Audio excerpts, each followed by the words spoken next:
সুপ্রিয় দর্শক, আসসালামু আলাইকুম। দর্শক, আপনারা দেখতে পাচ্ছেন যে প্রচণ্ড গরম এবং প্রখর রৌদ্রের মাঝে ছোট বড় বয়স্ক অনেক মানুষ বসে আছে।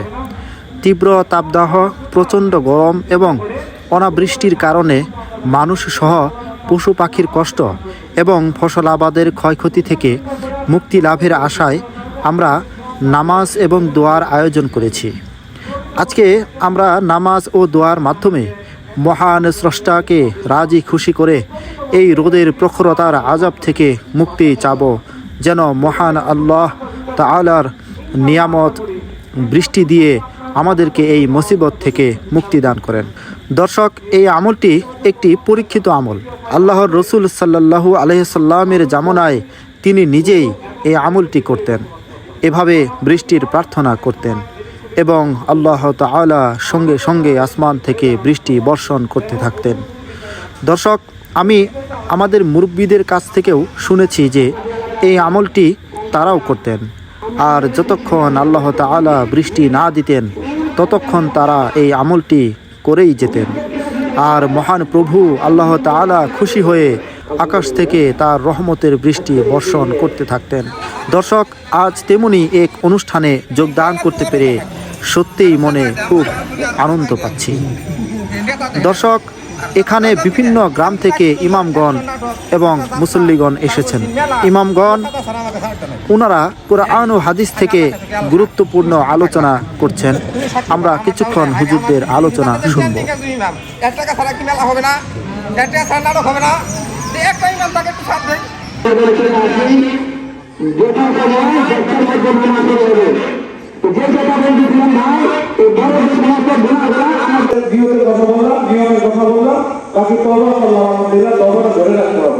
এরকম নাম যাওয়ার পরে হুজুর বললো, যাওয়ার পরে মসজিদ থেকে নামাজ ধরে রাখতে হবে। এখান থেকে তওবা কি করতে হবে? ধরে রাখতে হবে। এই জন্য আমরা তওবাকে তওবা করেছি, ভবিষ্যতে আর গুনাহ করবো না। ইনশাআল্লাহ আমরা দাঁড়ায় কথা চিন্তা করি, যে দাঁড়ায় কথা চিন্তা করি, সাথে কথা গ্রহণ করি, পিছনে যারা আছেন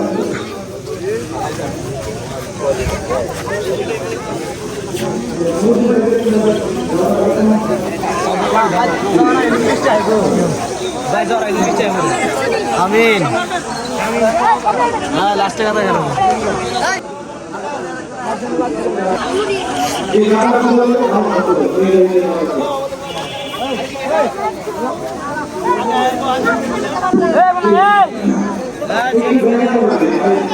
দর্শক, এখন নামাজ শুরু হয়ে যাবে, আর নামাজের সময় ভিডিও বন্ধ রাখতে হবে। তার আগে আপনাদেরকে নামাজের নিয়মটি বলা আবশ্যক। এই নামাজের নামটি হচ্ছে সালাতুল ইস্তিসকা, অর্থাৎ বৃষ্টি বর্ষণের নামাজ। আমরা যেভাবে সুন্নত বা নফল নামাজ আদায় করি সেভাবেই আমরা এই 2 রাকাত সালাতুল ইস্তিসকা নামাজ আদায় করব ইনশাআল্লাহ।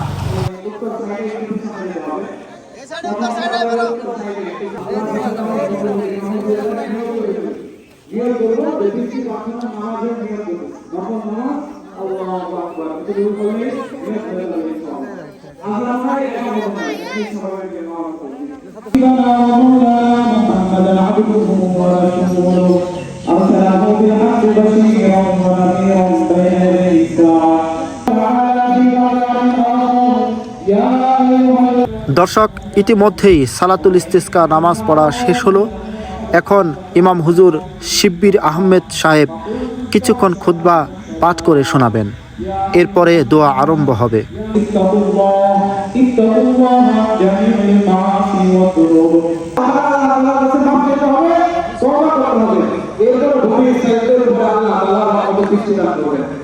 এটাও আল্লাহ তাআলার পরীক্ষা। হয়তোবা আমাদের আমলের কমতির কারণে আল্লাহ তাআলা পরীক্ষা করতেছেন, অথবা আমাদেরকে ইসলাহ করার জন্য, আমাদের সম্মানকে আরো বৃদ্ধি করার জন্য আল্লাহ তাআলা পরীক্ষা করতেছেন।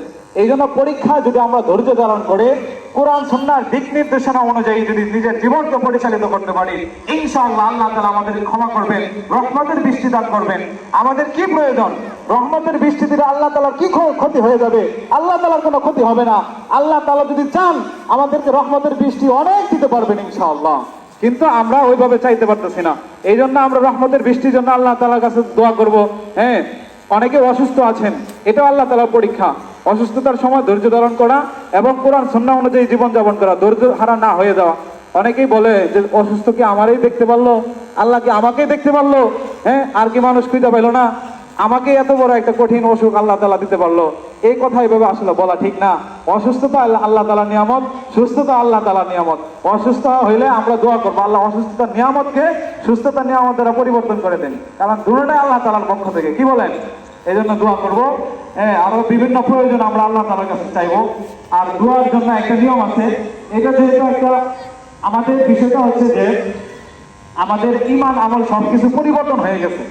স্বাভাবিক যেভাবে করার কথা ছিল, আল্লাহ তাআলা যেভাবে আমাদেরকে হুকুম করছেন কোরআন সুন্নাহ অনুযায়ী চলা, ওইভাবে আমরা চলতেছি না। আমরা নিজের আমলকে পরিবর্তন করে হালাইছি। শিরক, কুফরি, কবিরা গুনাহ, ফাসিকি, এগুলো দ্বারা আমলকে কি করে ফেলছি? পরিবর্তন করে ফেলছি। তো এই জন্য আল্লাহ তাআলা আমাদের উপর অসন্তুষ্ট হয়ে গেছেন, আল্লাহ তাআলা রহমতগুলা উঠায় নিয়েছেন। তো এই জন্য ওই পরিবর্তনটাকে আবার কি করতে হবে? সোজা করে আনতে হবে, আল্লাহ তাআলার কাছে ভাবছে। স্বাভাবিকভাবে আমরা দোয়া করি কি?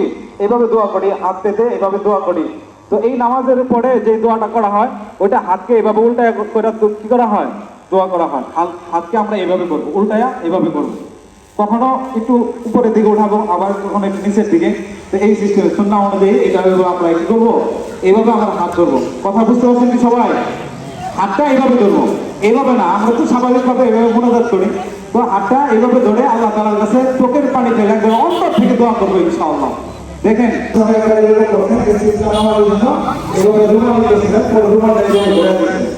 হ্যাঁ, যেমন এইভাবে আমার কাছে আছে।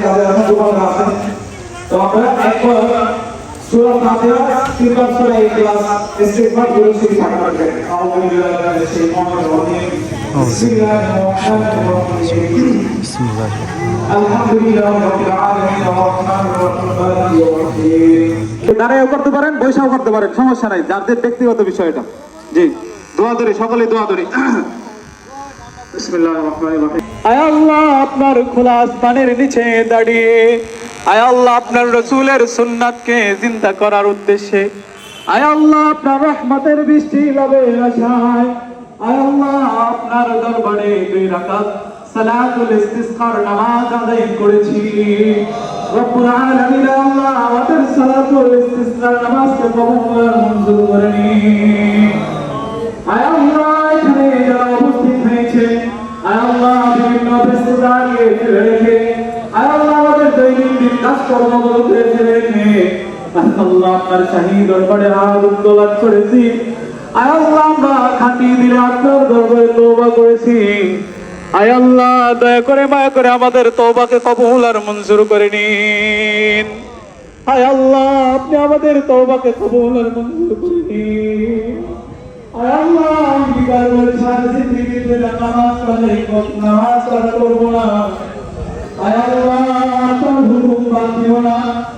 আয় আল্লাহ আপনার হুকুম অভিজ্ঞানী খায়। আয় আল্লাহ আপনি এভাবে চলে খুশি হবেন। আয় আল্লাহ আপনার মহব্বত নিয়ে এভাবে চলার জন্য তৌফিক দান করুন। আয় আল্লাহ আমাদেরকে সহজ করে দিন।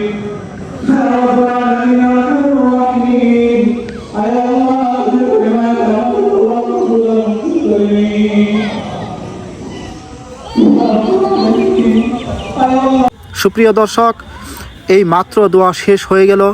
এখন সময় দুপুর 12টার উপরে বাজে। আজকের এই বৃষ্টি বর্ষণ অনুষ্ঠানে একদম কড়া রোদের মধ্যে প্রায় 3 ঘন্টা সময় সবাই অবস্থান করেছিলেন। আমাদের এই অনুষ্ঠানটি এখানেই শেষ হয়ে গেল। এখন মহান আল্লাহ যদি এই আমলকে কবুল করে থাকেন, তাহলে অবশ্যই আল্লাহ তাআলা বৃষ্টি দান করবেন। সুপ্রিয় দর্শক, আমি অনুরোধ করব আপনারাও এরকম সালাতুল ইস্তিসকা নামাজ তথা বৃষ্টি বর্ষণের নামাজ আদায়ের আয়োজন করবেন। সকলের সুস্বাস্থ্য এবং দীর্ঘায়ু কামনা করছি এবং মহান আল্লাহর প্রশংসা করতে করতে আজকের মতো বিদায় নিচ্ছি।